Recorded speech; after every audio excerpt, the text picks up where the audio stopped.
welcome to Women's Radio 2. I am so excited to introduce to you today an amazing lady and a champion for the people, and also a person, obviously, with a lot of chutzpah because she is going to run for DC mayor as an independent. Now, if you thought New York was hard, DC is a real challenge. So I am very, very happy to bring to you a lady who has already proven to be a champion for the people. And now we're going to find out why in the world she'd want to run for mayor of DC. So please help me welcome Dr. Rhonda Hamilton. Dr. Rhonda Hamilton. And if you want to email her, by the way, she's going to give that to us also at the end so you can stay in touch with her. Welcome, Rhonda. Thank you so very much. Thank you to your women's radio audience for having me, and thank you for being so kind. We're just really, really delighted. It's really my cup of tea. I told you I worked in Washington for a while. You I did. think I own a piece of it. Of course, we all do. We should. And Absolutely. but you've actually grown up there and you've seen other people and you have been an advocate. So you have actually gone to City Hall. You know how it operates. You have made dents in the system here already. So what in the world would cause you to get involved in this thing called politics? Well, you mentioned it. I've been raised in a political town, and being raised in a political town, you tend to believe there's not much that would surprise you. But when the struggle of the everyday citizens' lives begin to be what it has become in Washington, D.C., we realize that we must come to the forefront in order to help folks find their voice. Mhm. How do you think DC is different maybe from the rest of the country? What do you think is making that happen in DC and it being a bigger issue there? Well, as most know, DC is the belly of the beast, we call it, the nation's seat of governance. And because we fight for our home rule, meaning that we don't necessarily have statehood, a lot of our challenges become more increased or elevated when we have an overreach of Congress or we have the opposing political parties, being red or blue, challenging one another's agendas, which tend to have our citizens caught in the crossfire and Mhm. their lives, which is what brought me to the forefront. Ah, very, very good. Well, I know that it is constant work. And how have you found campaigning and how have you found the people that you've met? And what have you learned from that? Well, that is a question. As a mental health advocate on the ground in the nation's capital for almost a decade now, I was really hopeful that the people would open up to me and would remember that, I am the one that shows up in the darkest of hours, and that has been the case. They're very receptive to the campaigning. They're very excited for the opportunity. And because DC is staunchly known as a blue city where we have not had a heavy presence of voter turnout at the polls, I'm really excited for folks embracing my message of principle over party. So it's been very well and warm received. What have you learned by doing this work? Is it anything surprised you so far or is it I can only imagine, especially in DC, it must feel daunting to some degree, but what surprised you? What surprised me is that through all of the polarization, and as I mentioned, the warmly reception that I've received, but what has surprised me is the reality of how much people really are fed up with tradition. They really are frustrated with the reality that the politics have reached their kitchen tables in a way that they've had to become very concerned. And so I am excited as a mental health advocate. Obviously, we have to build trust in order to truly help our citizens. And so we're seeing the transfer of that trust into my campaigning here locally. And so I'm really excited to help folks find their voices again. Yeah, I wasn't there during COVID, thank goodness, but I have friends still there and they got really involved with food kitchens and things like that. And then where I am, I've participated in helping to serve at food kitchens. And Yeah. almost overnight, when uh, they had the government shut down, it affected so many families in this little outpost. I can only imagine how it affected DC and what people must have gone through and the kind of fear of not having food on the table for their families and so forth. What did you observe? You know, exactly that. The reality that the humiliation, the shame of having to actually admit that you need the help. And can you imagine working years in governance, or the reality of being strengthened through your ability to be able to provide for your family and find yourself in those food lines? And that has become a reality for so many. And as you mentioned, the pandemic helped us to understand that, you know, we were in a challenging time, and it was very awful in DC because we lost quite a bit of families, and it predominantly Mhm. impacted African American community. And so, you know, we know from history that the African American community traditionally suffers health wise in terms of quality access to quality health care. So it was just really a tsunami of emotions for many of our citizens. And now, fast forward to where we are present day, we find folks that are very concerned and are in those food lines and very appreciative for the opportunity to have somewhere to go and get food. And we never imagined that we'd be in this place here in 2025. And so that's waking up a lot of families. Very humbling.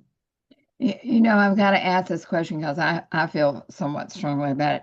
How do people, and as you suggest, you know, you have a lot of people in the DC area in this predicament, and how have people reacted that their jobs were cut and they've been put in economic straits, and yet we see that they're, I don't even know the cost, but the cost I've been given is like $300 million to make a ballroom in the White House that frankly isn't needed, especially when you consider what the people need. How have people in DC reacted to that? I mean, I hear that everywhere. Yeah, it's unfortunate. People are not happy, obviously. Just the reality that they would be in a state of sufferance or brave change to their economic capabilities. Even our local economy is taking a hit. And so you can imagine Mm. hearing about a $300 million ballroom or anything else that is not relative to the day to day of many of our citizens. Of course, our seniors are incensed because we have a rapid gentrification, which is forcing many of them out of the city. Many of our Ah. workers are not happy. So you can imagine 300 million, and families are concerned about what they're going to eat tomorrow. So it is a grave what we call a slap in the face, so to speak, because we're also again fighting for our local sovereignty and autonomy, and the reality of that being very pressing at a time where folks Mhm. don't want to have to worry about what tomorrow brings. And so to spend 300 million on a ballroom and not helping get the guns off the street, which we're facing a really great public safety challenge, as well as we have young people who are challenged in their education, and we're doing away with the Department of Education. So there are really real issues in the nation's capital, and it is very much a slap in the face to hear the media report on matters such as a $300 million ballroom when we have families that are hungry. So yeah, it really hits hard. Well, I think these are things that people do want to hear about. And I think that you've got a huge challenge from all sides. I I don't know how that plays out or works out, but obviously the gentleman in New York City has shown people that even money coming into both parties didn't stop him. So Yeah. have you found that you're getting more support almost because you are running as an independent?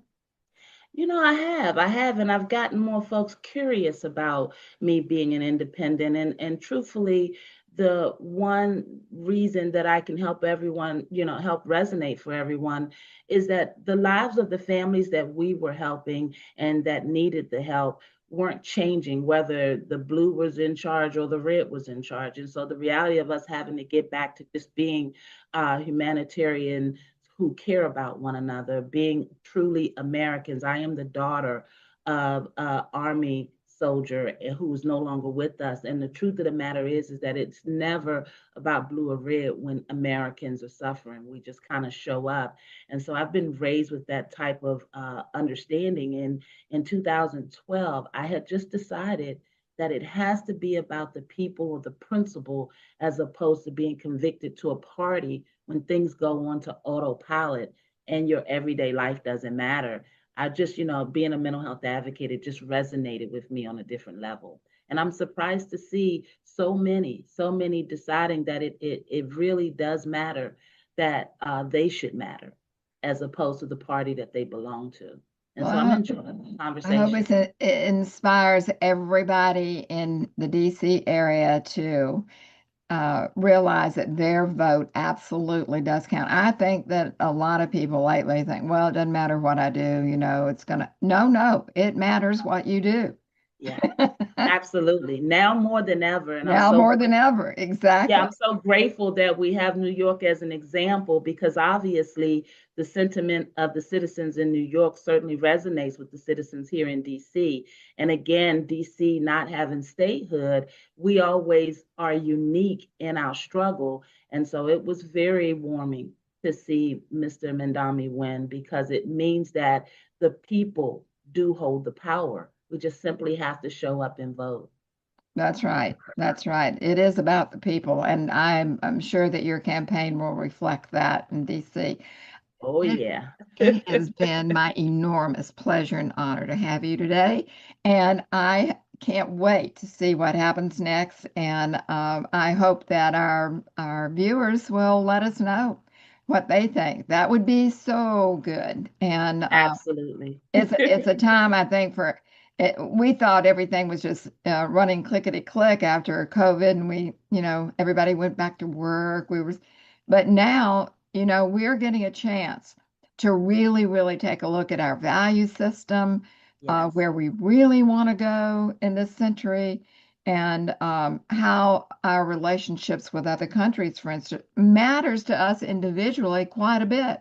You would think, oh, that's somebody else's job, but no, no, no.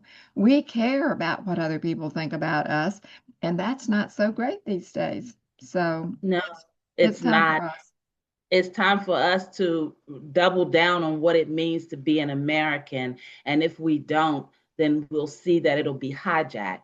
And that it just means too much to so many of us. And as you mentioned, our value systems, our morals are in challenge, as well as the future for the young people that we should be fighting to leave this to. And so I'm very proud to be a part of the American story and to remind folks of what that truly means. And democracy, it must survive. And happy to do my part. Amen. Well, we wish you every success. We'll look forward to your coming back, and we'll get another report at some time. And I think it's such a challenging time, and yours is such an interesting story.